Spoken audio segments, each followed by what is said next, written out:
सोबी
कमला नदी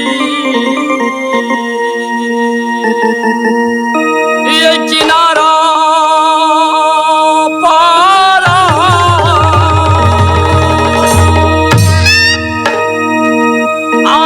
छोटा सा बसती राजा मैसा था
छोटा सा बस्ती राजमैसा था। राजमैसा था के वासी हम श्री सलहे सतवर अने और 3 भाई के भैयारी राजमैसा था में लाग रहे। पिताजी के नाम राजा शुक्ल देव पासवान और हमार नाम श्री सलहे सतवर। हमरा से छोट भाई के नाम मोती राम बउरावा। और उनको से छोट भाई के नाम बाबू बुधेश्वर, बहन के नाम सती बनसप्ती, भागिन के नाम बाबू कृकन्ना। मैया जी के ये नाम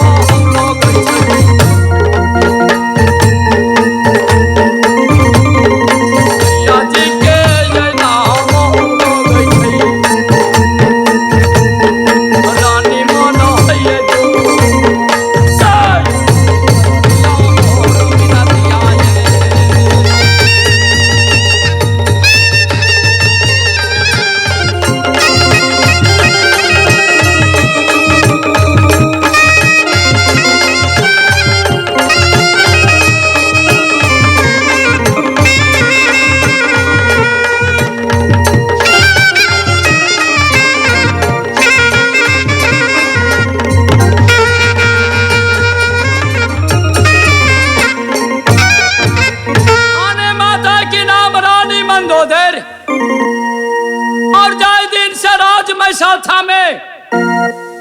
जन्म ले लो कहां ओने बाबू मोतीराम और बाबू बुधेश्वर और श्री सलहेश सतवर्ताओं की पूरा राजगद्दी के मालिक श्री सलहेश 700 पट्ठा के संग में नित्य दिन सिलहट अखाड़ा मोतीराम खेल रहा। पढ़ा लिखा के मालिक बाबू बुधेश्वरी और 56 कोट देवता में सबसे देव दुलारू है श्री सलहेश। हमर दोस्त राजा अनहेर भाट और वही समय इस श्री सलहेश पहले शादी कहाँ रे छल पहले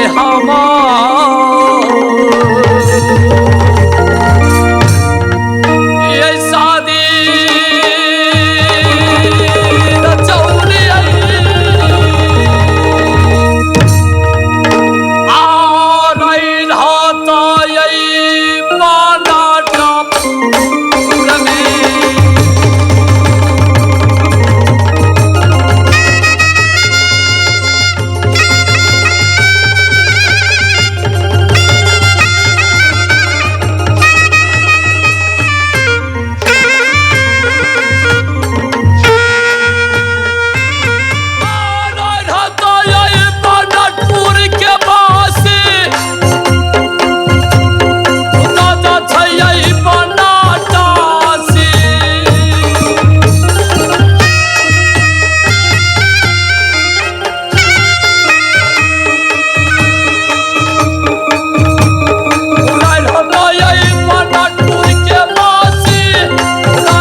चढ़ा दिलखिन मामा कि सुंदर माँ मिलावा की कहा राय बनाटपुर से और जय समय कोई देव मुनि राय बनाटपुर में चढ़ाई करे छपहा चौरी के चौर में जाकर सब बराती के घेर कर और छपहा चौरी में लड़की सब दासा कर दे कत्ते के जोक कत्ते के बकला कत्ते के दिबरा भी और वही समय आगिन कर कन्हा ने उदमे चढ़ा कर लगला राय बनाटपुर। जब राय बनाटपुर के सीमा पर गेलो छपा चोरी के वहां ने भागिन कर कन्हा कहलखिन मामा 5 मिनट यहाँ विलंब कराओ और देखा ताकत भागिन को कना के अच्छा बात चोरी के में ओ लड़की के दासा जब वो सीमा पर गेला लड़की सब देखलखिन काल के आइब रहल ये मुसाफिर छक्का छोड़ा दे वही समय आकाशी काया पताली पाला लगे बाबू साया पर का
बाबू बुधेश्वर के साथ में भेजल कहा राज में साथा में और वही समय मंगला महोतिया हाथी सुगा ही रावण उनमें चढ़ा देलखिन कहा राय बनाट राज मोरंग में राय बनाट और वही समय पांचों बहनी मालिन परम ठंडे रहे कि जे कोई वीर परवा पोखर के जग करा देते उनके साथ में शादी वही तो यही समया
पोखर के जग करा देता उनके साथ में शादी और वहां से गल कहा मोरंग में और जिस समय में परवा पोखर में ओ पांचों बहनी अपन मुंह धोए के लेल जाए वही समय सुगा ही रावण और मंगला महोतिया हाथी निकलखिन कि है मौका ये और पांचों बहनी के धर्म तो रखे एक पुरिया से अंदर लगा परवा पोखर में घुल गई और जखने पांचों बहनी सवेरे में गिला जब पानी के छिटकाव मुंह पर मारे आओ अब पांचों तो ये बहनिया कैसे जुड़ा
के ले लो कहाँ राज में सौथा में,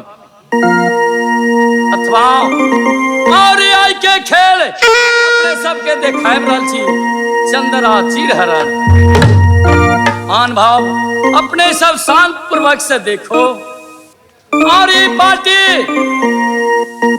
हमारी आज गेला गंगा कैसेट के प्रशंसा श्री सत्यनारायण यादव जी के पार्टी और ग्राम गंगौर थाना हरराखी जिला मधुबनी के रहे और श्री सरहेश के रोल में अने हमर ग्राम रईमा थाना सहारगढ़ जिला मधुबनी नाम छोटे राम। और इस समय श्री सरहेश जा रही अपना बंगला के ऊपर चैन सब मोतीराम 700 पट्ठा के संग में सिलाटा खड़ा खेल गया। अब सुंदरता